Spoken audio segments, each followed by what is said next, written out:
Hey nerds, Farmer Jesse here. Welcome to Growers Daily, your daily dose of ecological farming insight. It is Tuesday, August 5th, 2025, and today we are talking about what to look for in a hoop house, when to start fall cover crops, and mushrooms are easier than you think. So let's do it.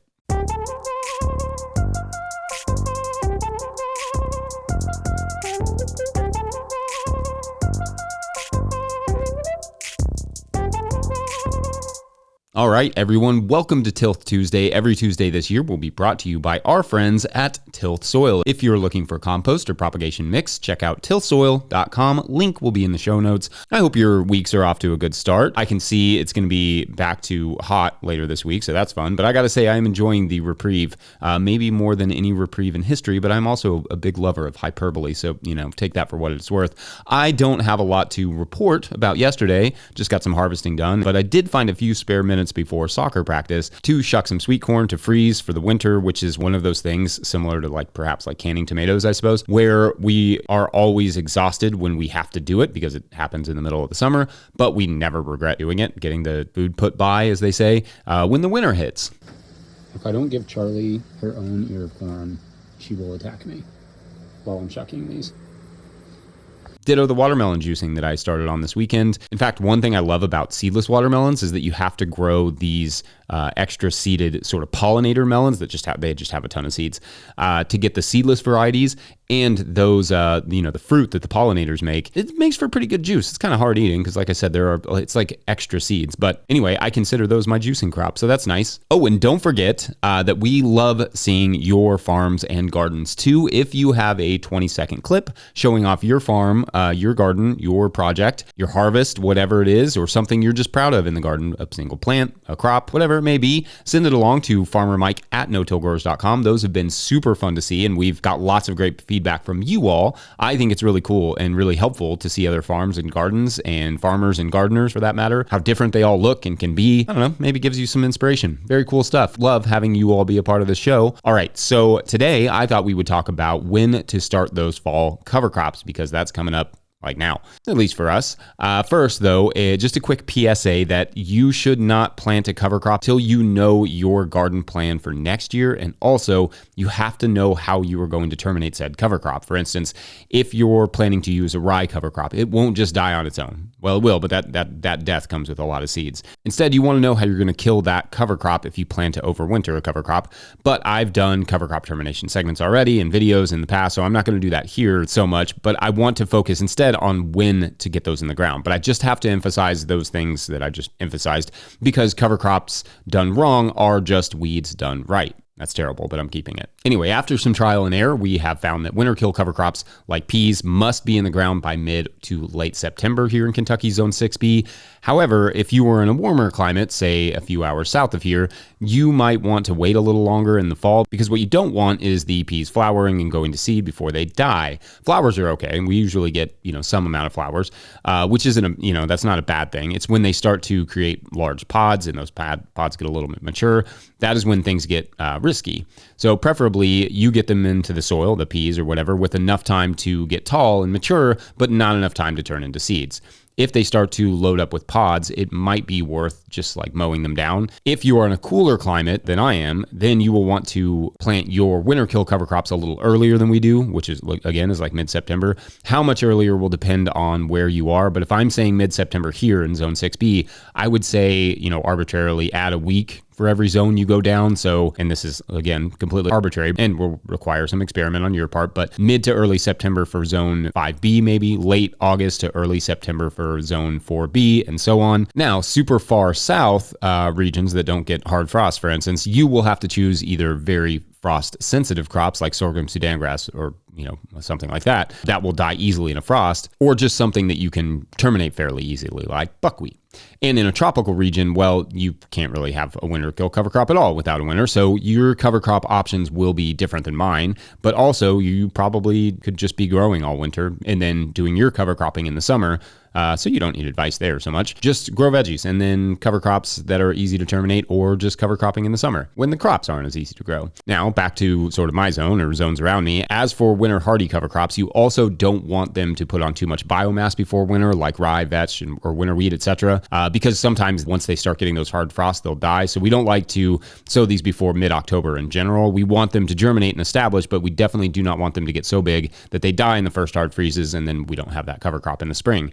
Then, as I've said before, I don't plant things like Lacey Phacelia until the late winter because it will die in the hard freezes. It's not that winter hardy unless it's super small. You may be able to overwinter it in slightly warmer regions than what we're in, though, because we are just on the cusp of getting Lacey Phacelia to survive, so long as it's relatively small, still going into winter. Anyway, let me know what you all know about all this for your regions or your cover crop goals. I know that some of you in the far north can't do things like rye and vetch because it won't really be ready to terminate until you are like midway through your season, so that's not always helpful. And then for others of you, things like crimson clover, they won't be as winter hardy as they are here. So anyway, we're going to take a quick break, and when we come back, what to look for in a hoop house is not just the name of a popular dating show. It could be. BRB. Farmer Claire Coleman here from the Winter Growers Podcast. Did you know that I also founded Real Farmer Care, a nonprofit that supports farmer well-being? From my own experiences farming, I knew firsthand that this type of support was missing from ag, so I decided to do something about it. As of today, there are over 500 farmer recipients of a $100 self-care award, with more applying daily. If you'd like to help, each $100 donated supports one new farmer. Visit realfarmercare.com to donate and learn more. Again, that's realfarmercare.com. If you, the listener, are enjoying this podcast, getting even a small amount of value from it, consider supporting our work over at patreon.com/no-till-growers. I will try to get to questions from everywhere that questions come in, but I will always get to your Patreon questions. Now, today's Patreon question comes to us from Patreon member Adam Van Queek, who writes, quote, I purchased a skeleton of a hoop house for $850 a few months ago. It came with 7 12-foot hoops, 2-foot stakes for the hoops to go in, a center 24-foot purlin, and brackets that connect the hoops to the center channel with no pre-drilled holes. Do you think I got overcharged? What else should I get or think about before setting up this hoop house? What should a new farmer look for when buying a hoop house? End quote. All right, great questions here. First, I don't know if you got overcharged, but that will partially depend on the quality of the materials, maybe even the quality of the directions. In fact, most prefab hoop houses at that size will be probably more expensive than that, at least by like 1.5 times or so. So in theory, you did get a deal. Also, that center purlin, those are often left loose without screws, thus no pre-drilled holes there. I don't know this for sure, but I believe that is to add some amount of give to the tunnel so that it's not quite as rigid like when heavy winds blow, but I could be wrong about that. But that may help explain the lack of pre-drilled holes. Now, if you're talking about lack of pre-drilled holes all over the tunnel, just depends on the tunnel, depends on the design. Now, as for what to look for in a small tunnel like this, excellent question. Some of this will depend on your goals and startup capital, but there are a few things I think are essential and a few things I think are nice additions if you could afford them. First, the essentials for me, wind bracing is critical. That would mean wind bracing in the front that goes from the bows to the end wall, and wind bracing that travels from one side of the bow to the other across the tunnel widthwise. These are called trusses. Without wind bracing, tunnels can be easily smashed by harsh winds. Like you asked what I would think about before setting up the tunnel, wind would be top of mind. Whatever you can do to prevent wind from smashing it or throwing it at a neighbor's property is pretty high in my book of things to look for in a tunnel. Especially on loose soils like sand, if you can add ground anchors like they use for, mobile homes, for instance, at each end with a rope, that will also help to keep the tunnel in place. Another essential perhaps is making sure that you have a way to roll up or pin up the plastic on the sides during hot days so you can kind of open it up for cross ventilation. Our tunnels pretty much stay open from May until October, so that has to be something you can manage easily, because in the spring you'll have to open and close it every day. During the summer you have to leave it that whole time, but it actually kind of has to stay that way. So you don't want a bunch of wind coming through, blowing the sides closed, and then the sun coming out and then cooking everything, which is really not what you want for veggies while they're still in the ground.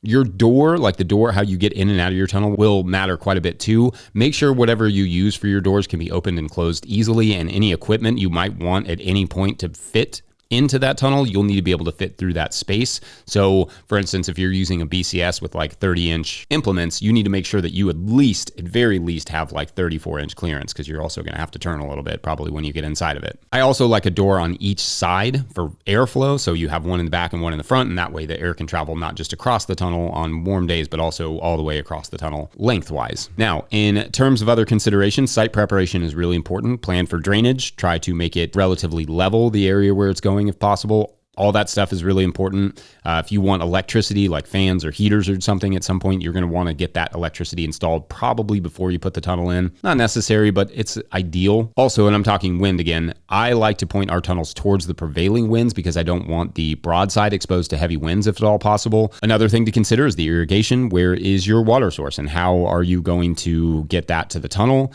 Now, sometimes the best deals you can get are from people who will sell you their old tunnel, but you have to take it down and transport it. Be careful with this. You really would need to mark every single bow and piece perfectly and accurately so that it fits back together, because the tunnel will shift and mold itself over the years, and there's almost no way to put it up exactly as it was before.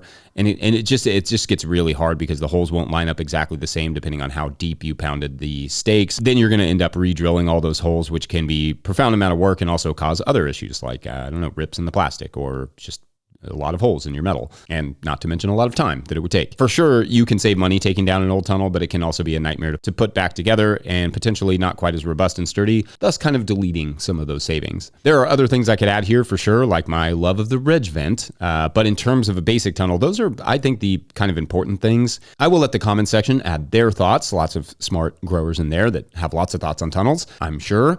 Anyway, we're going to take a quick break, and when we come back, mushrooms. They'll come back with us. Be right back.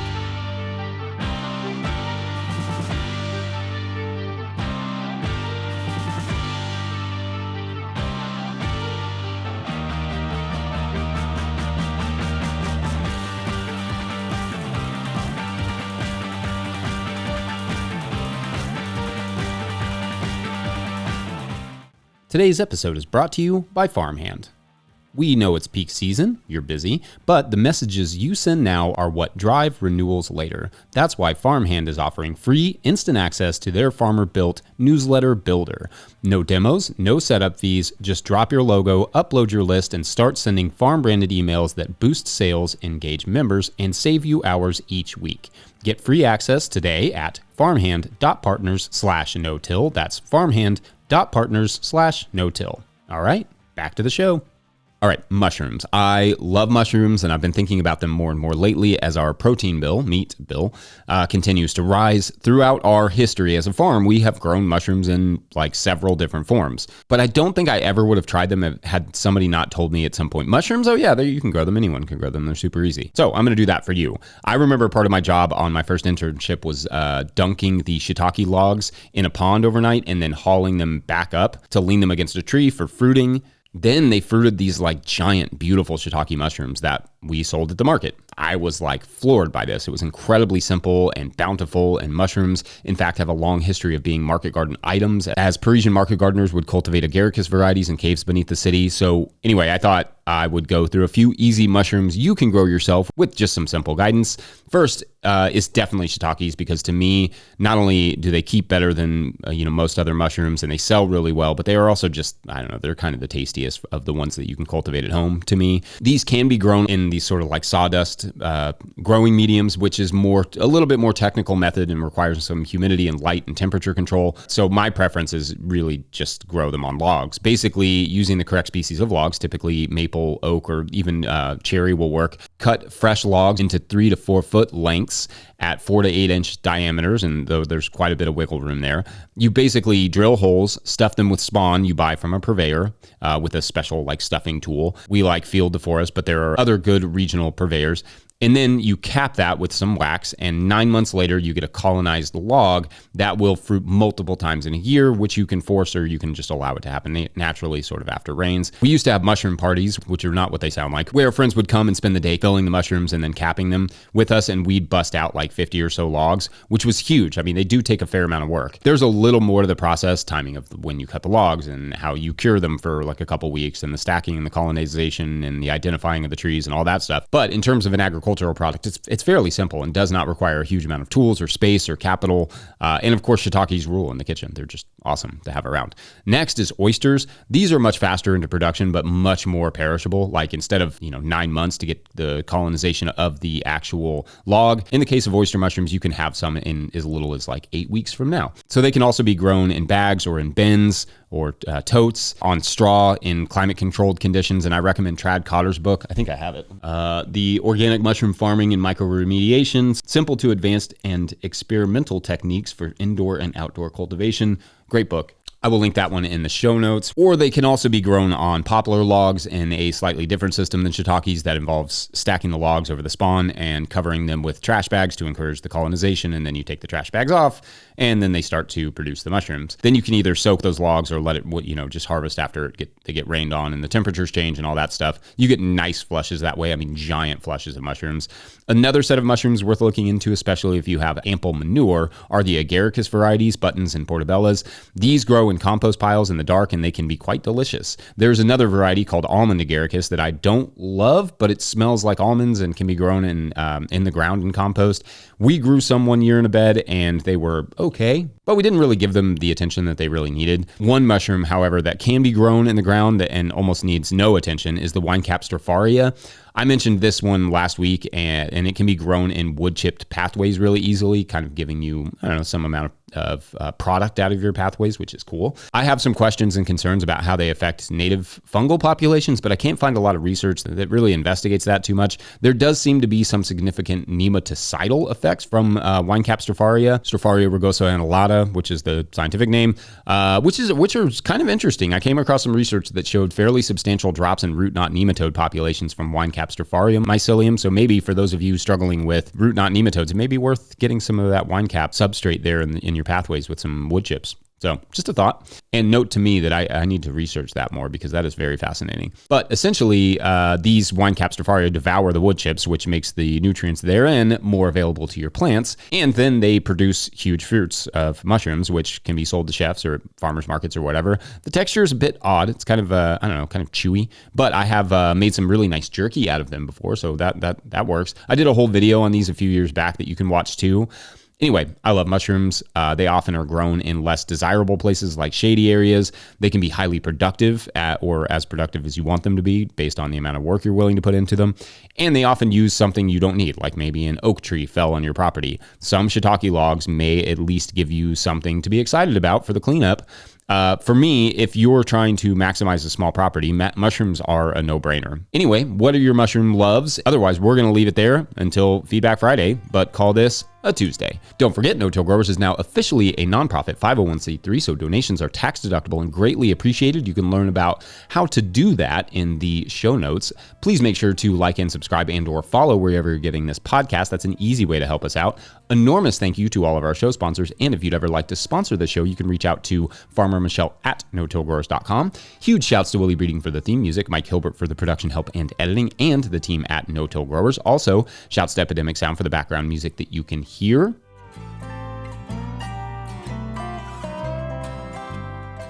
Pick up a hat like this one or a copy of my book, The Living Soil Handbook, at notillgrowers.com. That helps to support what we do here and what we'll be doing in the future, which is awesome. Big thank you to everyone over at patreon.com/notillgrowers, where at a certain level, or if you just bump up from one level to another, or you sign up in the month of August, you get a shout out on the show. So big shout outs today to Terra Basics, but like Terra like the earth, which is cool. We're cool with Earth stuff here. All right, so you will remember there was a mysterious snowstorm that occurred right in the middle of the summer in the very warm state of Tennessee and in the very warm part of that state in the south part. And our hero of today's story, a young man named Douglas, was playing outside when the snowstorm hit. But what Douglas saw, just by his good fortune that no one else saw, was a cave open up just on the other side of the creek from where he lives. He saw it begin to open, and then suddenly the snow hit, and then you couldn't see anything. And then when the snowstorm was done, he saw that sort of cave slowly close again. Now, he had lived in that area for all 12 of his years, and he had never seen a cave before. So the next day, he decided to go investigate, and that's when he found, digging through some of the mulch there, a door. A door to what? Well, that is for tomorrow on The Door to Winter, a far too dramatic title for a story about a 12-year-old. But anyway, Thanks for watching and or listening. We will see you then. Then being tomorrow. Tomorrow being Wednesday. Wednesday being a good day. Hopefully. Bye. Can you hear the soccer coach voice that I have today? Haven't had to do that much loud talking in a while. Anyway.